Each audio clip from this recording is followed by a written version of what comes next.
Ketika sawah yang mengering tiba-tiba menguning, asik.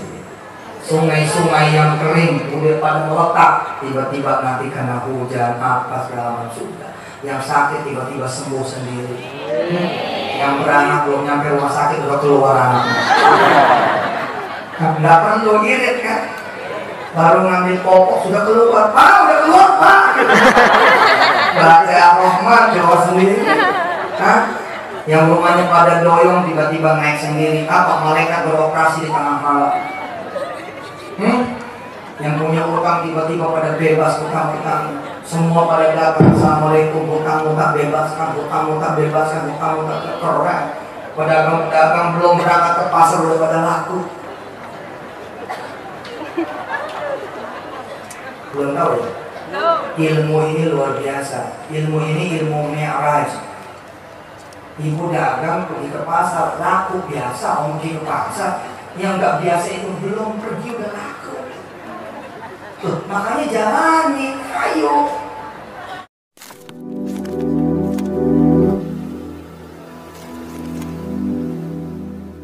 Assalamualaikum warahmatullahi wabarakatuh. Welcome back to my channel Tech Tibri. Ya teman-teman, ini terkait dengan pencalegan ya. Nah, sebelum pencalegan, Yusuf Mansur itu di tahun-tahun lalu ya, tahun sekitar ya, saya nggak tahu mungkin 2017-an, dia itu pingin bercita-cita menjadi wakil gubernur Jakarta teman-teman.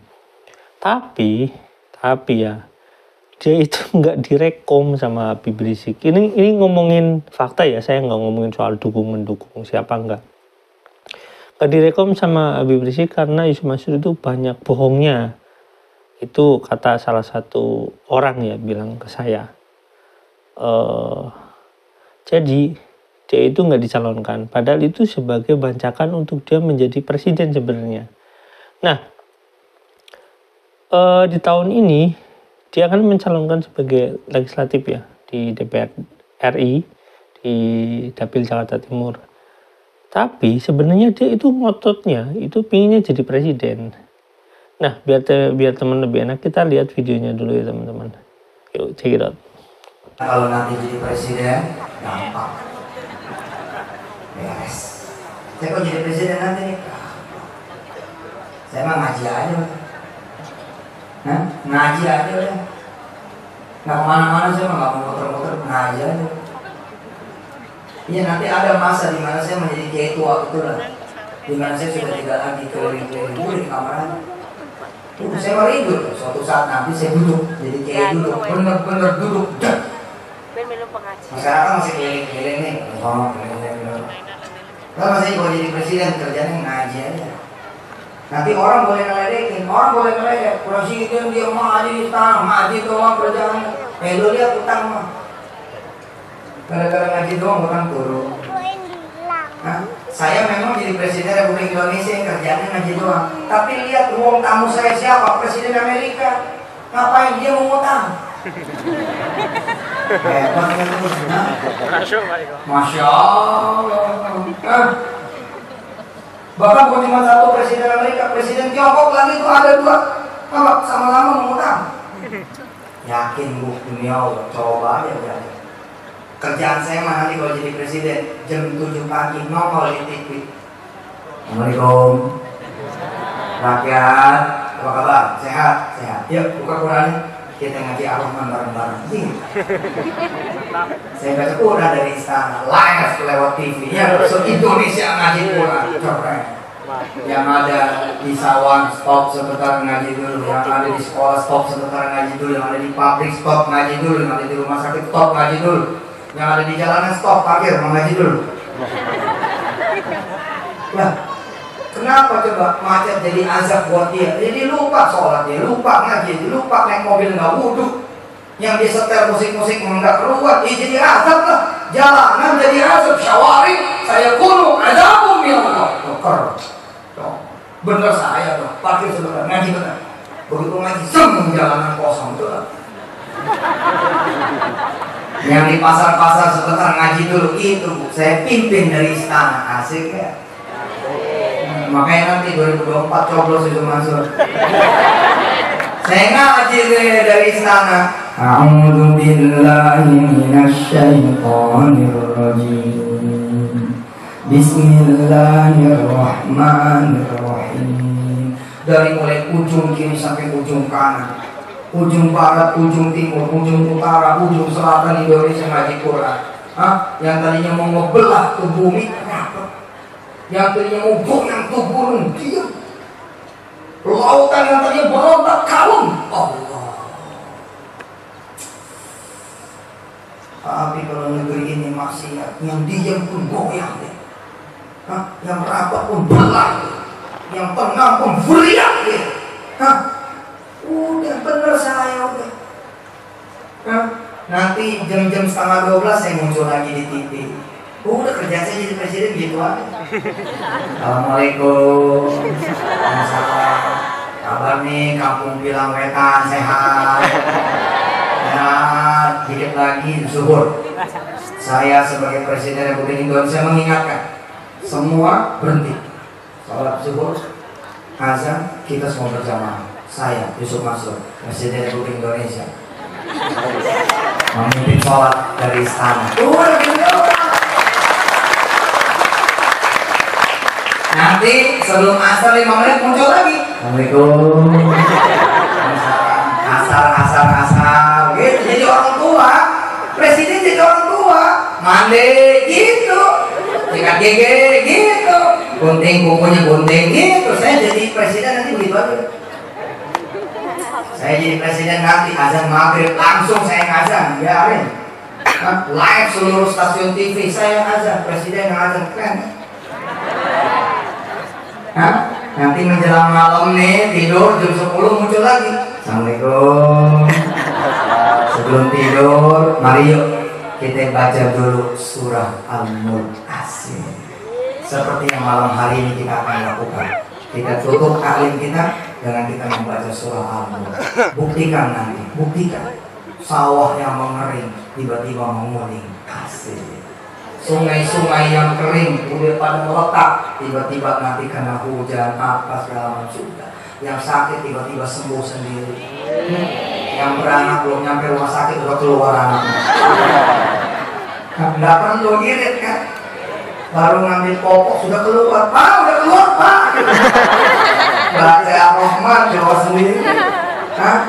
Yang rumahnya pada doyong tiba-tiba naik sendiri. Apa malaikat beroperasi di tengah malam?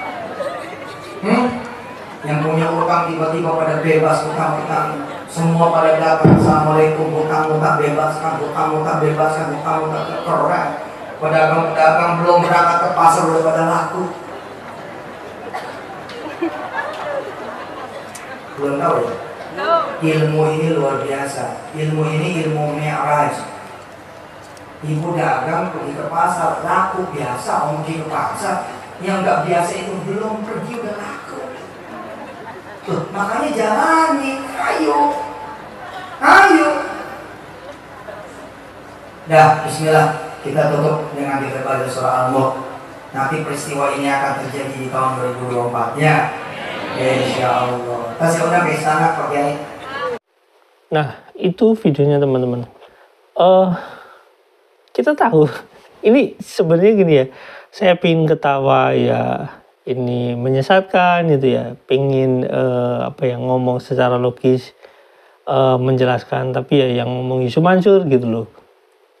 Jadi intinya gini, orang ini seolah-olah menjelaskan sesuatu hal yang baik, padahal itu nggak baik gitu ya.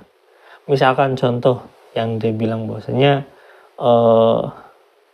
kalau misalkan dia jadi presiden ya dia akan duduk saja gitu, akan nyuruh sholat, nyuruh adzan, sikat gigi dan lain-lain, yang bahkan yang sifatnya privasi gitu ya, sikat gigi gitu ya.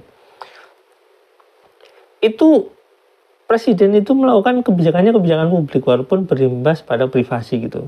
Nah, orang yang kayak gini aja itu udah salah. Karena apa? Dia itu tidak memahami sifat kepemimpinan secara publik gitu ya, dalam konteks negara berdemokrasi gitu ya. Rasulullah pun itu nggak masuk ke area sana gitu ya. Dia menjelaskan tentang apa ya yang namanya syariat-syariat Islam itu seperti apa, tapi ya nggak orang, nggak nyuruh orang kayak gitu sampai ranah privasi, nggak gitu ya. Cuma dia memberikan hukumnya gitu ya. Ya seperti presiden kita, misalkan kalau presiden itu ya membuat perpunya gitu ibaratnya. Nah, maka orang seperti Yusuf Mansur yang katanya kalau jadi presiden cuma duduk-duduk aja dan adan, atau misalkan dia memberitahu, atau misalkan suruh ngajak ngaji, itu adalah apa ya, menurut saya itu menyesatkan. Karena apa? Saya katakan menyesatkan dalam artian menyesatkan pikiran ya, saya bilang seperti itu. Jadi umat Islam itu mencontohnya itu ya pemimpin-pemimpin yang memang amanah ya. Ya kalau kita melihat urutan pertamanya ya tentu Rasulullah sebagai pemimpin yang paling amanah. Nah, apakah Rasulullah itu cuma duduk-duduk dan diam-diam aja? Enggak. Rasulullah itu pertama zaman peperangan ya dia selain sebagai pemimpin di kancah politik ya, kancah diplomasinya, dia itu juga melakukan memimpin perang gitu sebagai panglima, nggak duduk-duduk aja, enggak gitu. Terus dia membuat kebijakan-kebijakan seperti yang saya katakan tadi, syariat Islam itu ya undang-undang gitu ya, membuat kebijakan-kebijakan itu.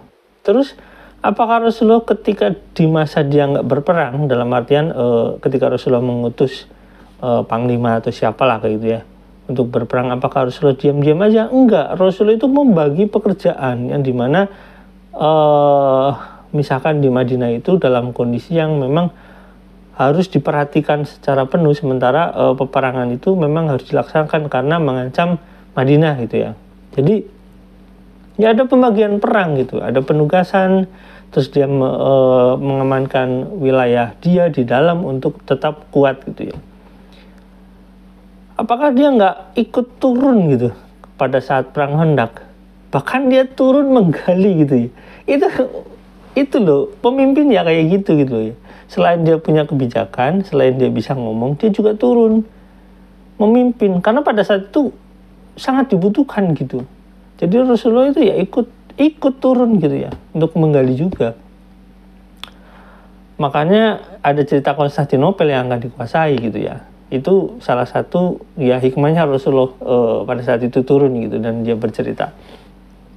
Nah teman-teman, orang-orang seperti Yusuf Mansur yang seolah-olah itu menggambarkan bahwasanya pemimpin Islam itu seperti itu salah sekali, salah banget ya. Apalagi kalau misalkan dia cuma duduk-duduk berdoa terus uangnya itu utangnya lunas gitu. Ya nggak gitu. Apa gunanya syariat? Apa gunanya hukum-hukum Allah kalau cuma duduk-duduk aja? Syariat itu menentukan manusia itu dalam hal kalau misalkan dalam bahasa Indonesia ya, hubungan antar manusia gitu, hablum minanas gitu ya. Itu diatur di sana syariatnya. Itulah fungsi hukum-hukum yang diterapkan oleh Rasulullah gitu ya. Jadi nggak duduk-duduk diem-diem aja gitu loh. Aneh kan? Aneh sekali. Dan yang paling parah menurut saya ini, ketika Yusuf Mansur menjelaskan tentang nanti di 2024 ibaratnya kayak gitu ya, walaupun bahasanya mungkin lebih kacau sih sebenarnya. Nanti di 2024 kalau dia presiden, nanti atap-atap rumah yang bocor itu bener sendiri gitu ya, utang-utang pada lunas sendiri. Janji-janji seperti ini mirip Dajjal teman-teman. Saya katakan ini mirip Dajjal, janji-janji yang kayak gini, ini mirip Dajjal. Karena apa? Dajjal ya, ketika dia datang ke suatu wilayah, dia itu menjanjikan sesuatu, kalau kamu ikut sama dia itu akan membuat tanah-tanah Anda itu subur. Peternakan-peternakan Anda itu nanti akan menghasilkan bibinya itu akan menghasilkan yang banyak gitu, untuk sebagai misalkan kayak sapi beranak banyak kayak gitu. Itu janji-janji Dajjal itu. Yusuf Mansur seperti itu seolah-olah gitu ya. Enggak kayak gitu, karena sunatullah bekerja dalam konteks ya kehidupan manusia. Nggak semacam seperti itu, karena sunatullah, saya katakan karena sunatullah itu berarti ya kehendak Allah itu berjalan dengan ya sesuai dengan alam semesta bekerja gitu.